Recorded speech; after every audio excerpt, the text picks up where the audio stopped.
Right. जी आप अपना दोबारा शेयर कीजिए कि आपने अब तक क्या अंडरस्टैंडिंग डेवलप हुई है आपकी काम। जी सर, इंटरव्यू में सबसे पहले तो हमने बिफोर इंटरव्यू प्रिपरेशन देखी कि एक इंटरव्यू के पहले उस एक मिनट में, एक मिनट आप अपना कैमरा ऑन कीजिए। राइट ये that is good for you, बाकी कैंडिडेट्स तो नहीं कर रहे, लेकिन आपके लिए ये जो प्रैक्टिस है ना, ये इंशाल्लाह आपको इंटरव्यू में बहुत हेल्प देगी और अच्छी फॉर्म में इंटरव्यू में हेल्प करेगी आपके लिए। जी बताइए सर। प्री इंटरव्यू प्रिपरेशंस में ये है कि आप अपना रिसर्च अबाउट द ऑर्गेनाइजेशन आपने कितनी इफेक्टिव की हुई है, ये मैटर करता है। हम्म उसके बाद आपने जो ड्रेसिंग चूज की है अपने इंटरव्यू के लिए, वो करता है। उसके बाद आपकी डॉक्यूमेंटेशन और आपकी जो फाइल है, समझे रिज्यूमे की, वो आपने किस तरह से प्रिपेयर की हुई है, सही प्रिपेयर की हुई है या नहीं। हम्म और कुछ चेकलिस्ट वगैरह आपके वहाँ पे रीच करने की क्या हम्म, आप जी जी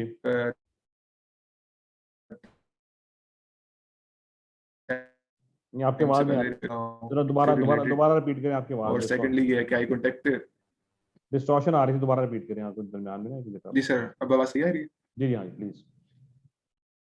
जी सर, ड्यूरिंग इंटरव्यू में ये है सबसे पहले ये कि आप किस तरह से, जैसे आपने कहा था कि first impression is last impression, तो आप किस तरह से एंटर होते हैं, किस तरह से आप अपना पोस्चर मेंटेन करते हैं, किस तरह से आप सीट तक जाते हैं, और किस तरह से आप उनको समझे सलाम करते हैं, और किस तरह से आप कंटिन्यू करते हैं। हम्म और सबसे पहले इंट्रोडक्शन आपका प्रिपेयर होना चाहिए, जाहिर है एक बेसिक क्वेश्चन हम्म इंट्रोडक्शन का। तो आपने इंट्रोडक्शन किस तरह से प्रिपेयर किया हुआ है, that is your first impression. जी बिल्कुल उसके ठीक। बाद आप किस तरह से आई कांटेक्ट मेंटेन करते हैं, और किस तरह से क्वेश्चन को परसीव करते हैं और उसका आंसर करते हैं। तो ये डिस्कशन हुई। और उसके बाद ये कि अगर आपके कोई क्वेश्चंस वगैरह हैं उसके रिलेटेड, तो आप उनको क्वेश्चन भी दे सकते हैं, लेकिन गुड क्वेश्चन, जो आपके बैड क्वेश्चन से अवॉइड करना चाहिए। बिल्कुल ठीक है, थैंक यू वेरी मच, बहुत आपने अच्छे तरीके से एक्सप्लेन किया briefly. That's good, I thank am you. Happy to see कि आपने इंटरेस्ट लेके सुना और उसको आपने आपके ज़हन नशीन किया। बहरहाल स्लाइड्स आपके पास अवेलेबल होंगी, रिकॉर्डिंग भी आप देख सकते हैं सेशन की दोबारा से। ओके जी, थैंक यू वेरी मच। अच्छा थैंक यू। जी, अब नेक्स्ट हमारा जो सेशन है, नेक्स्ट हमारा सेशन जो है वो प्रोफेशनल ग्रूमिंग के हवाले से है। मैं ब्रीफली करूंगा, हमारे पास आधा घंटा है, बल्कि 20 मिनट है, 25 मिनट है हमारे पास। अब क्या आप लोग कंटिन्यू करने के लिए तैयार हैं? मुझे कोई फीडबैक नहीं मिल रहा है, इसलिए थोड़ा सा मैं कंफ्यूज हूँ कि अब इसको हम कंटिन्यू करें या सेशन को क्लोज करें। एक पार्ट रहता है हमारा, शुड वी कंटिन्यू और क्लोज दिस सेशन। जैसा आपको इजी लगे सर। नहीं, मैं तो विलिंग हूँ, मेरे पास तो टाइम, मैं तो प्रिपेयर्ड हूँ, मैंने टाइम भी निकाला है, प्रिपरेशन भी की है। आपको नजर आ रहा होगा कितना मटेरियल इसमें इकट्ठा करना पड़ता है। एनी हाँ और सर, कंटिन्यू कंटिन्यू करें यस सर, आप। नो डाउट ओके जी, ओके सर। जी, ओके जी, थैंक यू जी, थैंक यू वेरी मच आपके फीडबैक का। अच्छा जी, अब इसमें जो नेक्स्ट सेशन है वो है हमारा कि आपने जब फर्म ज्वाइन कर रहे हैं, इनकेस आपने फर्म ज्वाइन कर लिया, अब ये आपके फर्म में ट्रेनिंग के हवाले से है, ग्रूमिंग के हवाले से है। फर्म आपने ज्वाइन कर ली, उसके बाद क्या होना चाहिए? मैंने कुछ स्लाइड्स सेपरेटली बनाई हुई हैं, जो मैं एक ओरिएंटेशन सेशन करता हूँ उन स्टूडेंट्स के साथ जो ट्रेनिंग के लिए फर्म में आते हैं। ठीक है जी, एक मिनट, आपसे स्क्रीन तो जो मैंने शेयर नहीं किया, रखा है आपको, आपको स्क्रीन नजर आ रही नहीं है सर, मेरी? नहीं सर, इस टाइम स्क्रीन शेयर नहीं हो रहा। अच्छा जी, ओके, मैं दोबारा शेयर कर देता हूँ।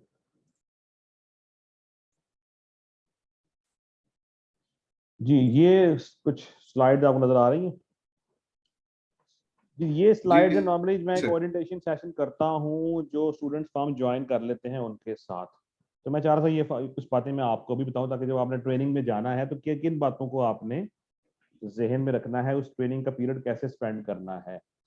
सबसे इंपॉर्टेंट चीज है, ये क्वेश्चन का मेरे आप आंसर देंगे कि एक सीए फॉर्म ऑब्जेक्टिव क्या है ज्वाइन करने का। ये समझे आपकी आपकी हायरिंग हो गई है, अब आपकी ट्रेनिंग स्टार्ट है, तो ये बातें कुछ जो मैं शेयर करता हूँ। एक सीए फॉर्म का क्या ऑब्जेक्टिव है ज्वाइन करने का, क्यों ज्वाइन, फॉर एग्जाम्पल कर लिया आपने तो क्या वजह है कि आपने सीए फॉर्म ज्वाइन की, किस लिए ज्वाइन करनी है? सो सबसे बड़ा रीजन तो ये है कि ये कंपलसरी है आपकी क्वालिफिकेशन के लिए। चले कंपलसरी नहीं है, let's say and and secondly ये कि जो आपने पहले कहा था कि सर सीएस एग्जेक्टिव पोस्ट है, तो जाहिर है उसके लिए ट्रेनिंग कंपलसरी है कि जब तक आपके पास ट्रेनिंग नहीं होगी तो आप मैनेजमेंट में या डिसीजन मेकिंग आप इतनी इफेक्टिव नहीं कर सकते। तो सबसे पहले तो ये है कि आप अपनी मैनेजमेंट और डिसीजन मेकिंग स्किल्स डेवलप कर सकें। प्रोफेशनल ग्रूमिंग एक एग्जेक्टिव पोस्ट पे जाने के लिए बहुत ज़रूरी है। और ये कि आपके अकाउंटेंसी और ऑडिटिंग नॉलेज इससे प्रैक्टिकल डेवलप होती है। अभी तक आप जी पढ़ी हुई और ठीक है। प्रैक्टिकल आपने अभी तक कहाँ कहाँ इंटरव्यू दिए हैं? आपके पास एक्सपोजर नहीं है। तो ये एक्सपीरी पहले दिया था एयरफोर्स में और आर्मी में इंटरव्यू दिया हुआ है। इसके रिलेटेड अभी मैंने कोई इंटरव्यू नहीं दिया बस। एयरफोर्स में तो आपने दिया होगा ना वहाँ पे एफएससी के बाद? जी सर, अभी सीए के रिलेटेड मैंने कोई इंटरव्यू नहीं दिया सर। अच्छा अच्छा, इंशाल्लाह विश यू गुड लक। आपका माशाल्लाह प्रेजेंटेशन इंशाल्लाह। कॉन्फिडेंस अच्छा है आपका। होप बाकी पार्टिसिपेंट भी पार्टिसिपेट करते हैं। लेकिन अच्छा देखिए जी, 3 पर्पज हैं। एक तो प्रोफेशनल ट्रेनिंग है जो कि जरूरी है, एक प्रोफेशनल डेवलपमेंट है, ग्रूमिंग है। ये 3 टॉपिक हैं प्रोफेशनल ग्रूमिंग के हवाले से, हम इसके ऊपर बात करते हैं। इन तमाम चीज़ों का, इसका ट्रेनिंग का, डेवलपमेंट का, ग्रूमिंग का आउटकम क्या है? आउटकम ये है कि आप एक सक्सेसफुल प्रोफेशनल अकाउंटेंट बन सकते हैं, सीएफओ बन सकते हैं, डायरेक्टर बनते हैं, सीईओ बनते हैं in your career. This is the outcome of these 3 things. ये तीनों चीजें जरूरी हैं। देखिए प्रोफेशनल क्वालिफिकेशन, पहली चीज है प्रोफेशनल क्वालिफिकेशन, उसके बाद ट्रेनिंग, उसके बाद डेवलपमेंट, ग्रूमिंग। ये चारों चीज जरूरी है सक्सेस के लिए। सिर्फ क्वालिफिकेशन और ट्रेनिंग जरूरी नहीं है, ये सिर्फ ट्रेनिंग काफी नहीं है, सिर्फ क्वालिफिकेशन काफी नहीं है। ये जहन में रखें आप। प्रोफेशनल नॉन प्रोफेशनल अकाउंटेंट में फर्क क्या है? मैं क्विकली स्किप कर रहा हूँ। मैं नॉर्मली क्वेश्चन करता हूँ फिर उसका आंसर पूछता हूँ, लेकिन मुझे फीडबैक मिल नहीं रहा इस वक्त यहाँ पे। तो प्रोफेशनल अकाउंटेंट जो है वो आईफैक मेंबर बॉडी का मेंबर होता है, जबकि नॉन प्रोफेशनल अकाउंटेंट जो है वो यूनिवर्सिटी ग्रेजुएट होता है। उसके कोई उसे वो आईफैक यानी इंटरनेशनल फेडरेशन ऑफ अकाउंटेंट का मेंबर नहीं होता, या उसकी मेंबर बॉडी का मेंबर नहीं होता। तो उन्हें अपने सीपीडी और या कुछ डेवलपमेंट और मेंटेन करने की जरूरत है। जबकि आई कैप, आईसीएम, आईसीसीए ये कोई भी प्रोफेशनल बॉडी है, उसके मेंबर को ये रिक्वायरमेंट पूरी करनी पड़ती है। वो प्रोफेशनल बॉडी हर वक्त अपने मेंबर के साथ इन टच रहती है कि उसके नॉलेज को अपडेट करने के लिए, उसकी स्किल्स को अपडेट करने के लिए। प्रोफेशनल ट्रेनिंग का आपने टाइम पीरियड गुजारना है फर्म में या किसी भी इदारे में, तो कौन से एलिमेंट्स हैं जिसको आपने अपनी ट्रेनिंग में लर्न करना है? इंपॉर्टेंट, सबसे इंपॉर्टेंट चीज है डिसिप्लिन। डिसिप्लिन सीखना है वहाँ पे। प्रैक्टिकल नॉलेज और रिलेटेड स्किल्स सीखनी है। कौन कौन सी रिलेटेड स्किल्स हैं? आईटी रिलेटेड स्किल्स हैं, क्या है, माइक्रोसॉफ्ट ऑफिस का पता होना चाहिए आपको, अकाउंटिंग सॉफ्टवेयर का पता होना चाहिए, थ्योरेटिकल नॉलेज का पता होना चाहिए आपको। ठीक है। डिसिप्लिन के हवाले से कौन से एलिमेंट्स हैं जिसके लिए आपने अपने आप को हैबिचुअल बनाना है? मैं जल्दी जल्दी स्किप कर रहा हूँ, टाइम शॉर्ट है हमारे पास, मगरिब की अजान होने वाली है।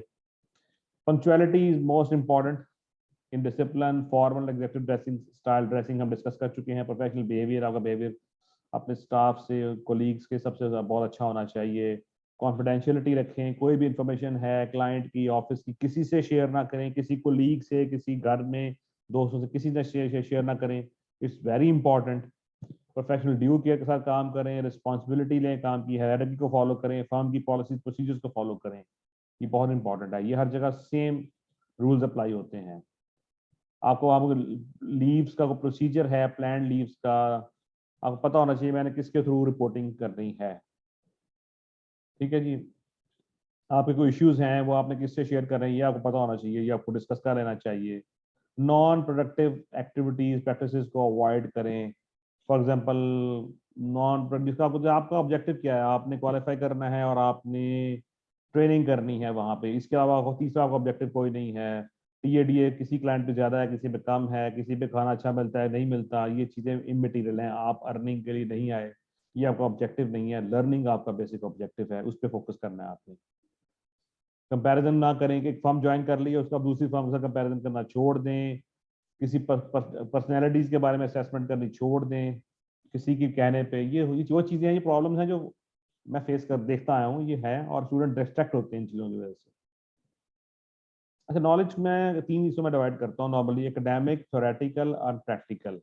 एकेडमिक नॉलेज जो आप एग्जाम पास करके हासिल करते हैं, प्रैक्टिकल नॉलेज जब काम हासिल करते हैं। थ्योरेटिकल नॉलेज वो है जो आप किसी भी तौर पे आपके सिलेबस में कोई सब चीज़ नहीं है, आपको बुक पकड़ते हैं उसको, आप प्रैक्टिकली आपने काम करना है, उसके लिए आप उसको गेन करते हैं।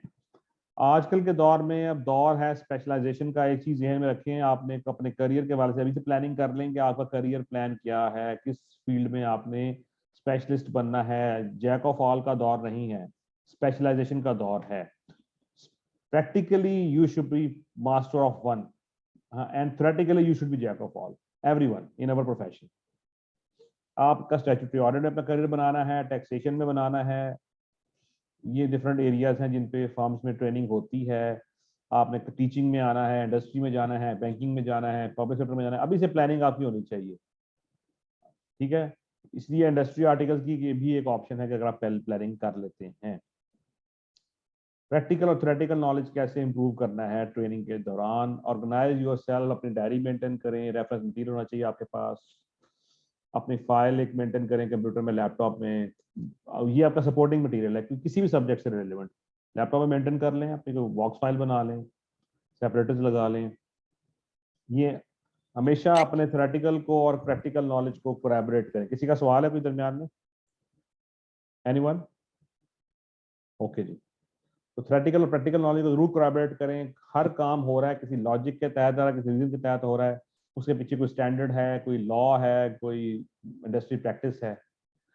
ठीक है, रेलेवेंट बुक्स को जरूर कंसल्ट करें प्रैक्टिकल वर्क के दौरान, कोलैबोरेट करें अपने नॉलेज को, थ्योरेटिकल को, प्रैक्टिकल को।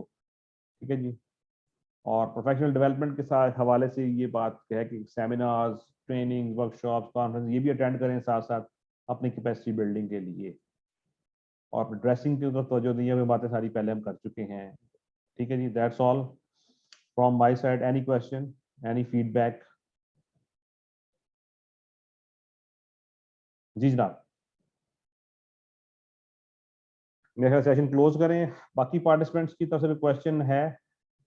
अमीज़ा साहब, आप, इरफाम, आप, Hamza, miss Manoor, yes anyone? Sir, can I जी स्पीक? प्लीज अपना फीडबैक भी दें, कुछ सवाल है वो भी करें, और इस सेशन के बाद अपना फीडबैक भी दें। सर सबसे पहले तो आपका thank you very much for such a detailed session. जी थैंक यू, आपकी वेलकम एफर्ट्स भी वेलकम इसमें साफ नजर आ रही थी और वेलकम आपका वेरी थैंकफुल। वेलकम। सर दो क्वेश्चन थे इसमें जी मेरे लास्ट में मेरे। जी बताइए। एक तो मैंने ये बहुत सुना है कि जूनियर ट्रेनी के लिए बहुत टफ इन्वायरमेंट होता है और हम्म प्रेशर बहुत होता है, तो इसमें कितना वो है? और सेकंड क्वेश्चन से स्टडी रिलेटेड है कि सीफएप को कब से हमें स्टार्ट करना चाहिए ज्वाइन करने के बाद फ्रॉम या किस टाइम पे देखिए, स्टडी को, सीफएप की स्टडी को? देखिए जो टीचिंग है, I am not a teacher. मतलब मैं अभी टीचर हाँ, so for firm is concern, वहाँ पर प्रैक्टिकल हवाले से हम टीचर हैं, लेकिन मैं एकेडमिकली नहीं पढ़ाता। काफ़ी अर्सा हो गया, काफ़ी पुरानी बात है, छोड़े हुए काफ़ी देर हो गई है। अब्दुल सलाम साहब थे हमारे साथ, वो पढ़ाते हैं रेगुलरली। तो teaching is not my field. Studies के हवाले से देखें आप, स्टडीज अभी से स्टार्ट कर सकते हैं। स्टडीज की तो कोई पाबंदी नहीं है, online classes are available, physical classes are available, you can start. लेकिन ये कि डेफिनेटली टाइमिंग उसकी ऑफिस टाइमिंग के बाद होनी चाहिए। आप अभी से स्टडीज स्टार्ट कर सकते हैं, उसका बेनिफिट होगा। हाँ, अगर सब्जेक्ट ऐसे चूज करें जिसका आपको प्रैक्टिकली फायदा हो। मिसाल के तौर पे अगर आपने किसी ऑडिट डिपार्टमेंट में काम करना है, तो ऑडिटिंग और फाइनेंशियल रिपोर्टिंग ऐसे सब्जेक्ट्स हैं जो आपकी प्रैक्टिकल ट्रेनिंग में भी यूजफुल हैं। अगर आपने टैक्स डिपार्टमेंट में काम करना है तो टैक्सेशन का सब्जेक्ट चूज करें, ताकि आपका थ्योरेटिकल नॉलेज और प्रैक्टिकल नॉलेज साथ साथ अपडेट होता रहे। ठीक है जी। तो स्टडीज तो आप स्टार्ट कर सकते हैं। पहला सवाल था आपका ट्रेनिंग के हवाले से, जी जूनियर्स के ऊपर काफी सख्ती होती है, ये होता है वो होता है। तो आपने कुछ ड्रामास देखे होंगे माजी में आर्मी की ट्रेनिंग के हवाले से, देखे हैं जी? अभी रिसेंटली एक ड्रामा लगा था, अहद वफा, देखा हुआ आपने? जी सर। अच्छा जी। अब आपको ये तो पता होगा कि आर्मी में, या अब आप एयरफोर्स का आपने इंटरव्यू दिया, क्या वहां पे ट्रेनिंग टफ नहीं है? बिल्कुल टफ है सर। टफ है ना? जी सर। तो वो कहते हैं बड़ी मुश्किल से होता है चमन में दीदावर पैदा। तो this is part of your training. ये फॉर एवर नहीं है, इसका को पर्पज है। बात समझ रहे हैं मेरी?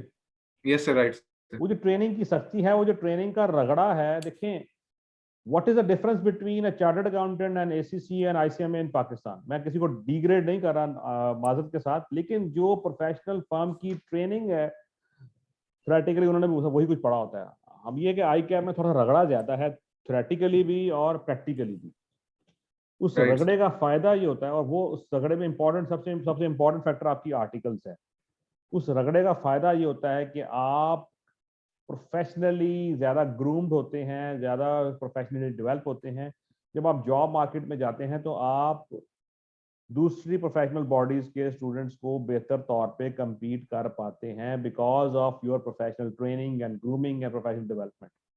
उससे ना घबराएं, राइट उस इन चीज़ों के लिए मेंटली प्रिपेयर रहें, डांट खाने के लिए भी मेंटली प्रिपेयर रहें। गलती करेंगे डांट पड़ेगी, वो आपकी सलाह के लिए है, सख्ती भी होगी, लेकिन ये फॉर एवर नहीं है। कभी आप भी सीनियर बनेंगे, कभी आप भी किसी फॉर्म में पार्टनर बनेंगे, कभी सीएफओ बनेंगे, तो डेफिनेटली आप भी उस, जब जिस तरह वालदैन जब औलाद होते हैं तो वो देखते हैं यार हमारे वालदैन हमारे साथ सख्ती बहुत कर रहे हैं, लेकिन जब वही औलाद जब वालदैन मैं अपनी बात कर रहा हूँ, वही औलाद जब माँ बाप बनते हैं तो वो अपने बच्चों के साथ सख्ती कर रहे होते हैं ट्रेनिंग अपनी उनकी तरबियत के लिए। तो this is part of your training, इससे घबराएं ना आप, राइट मेंटली प्रिपेयर रहें इस चीज के लिए। तो खौफ ज्यादा ना हो। जो मतलब आप भी इंसान है, जो बाकी लोग काम कर रहे हैं वो भी इंसान है, और कोई आपने जानवरों के साथ काम नहीं करना माजर के साथ। Right sir. ठीक है जी, और कोई क्वेश्चन? अस्सलाम वालेकुम सर।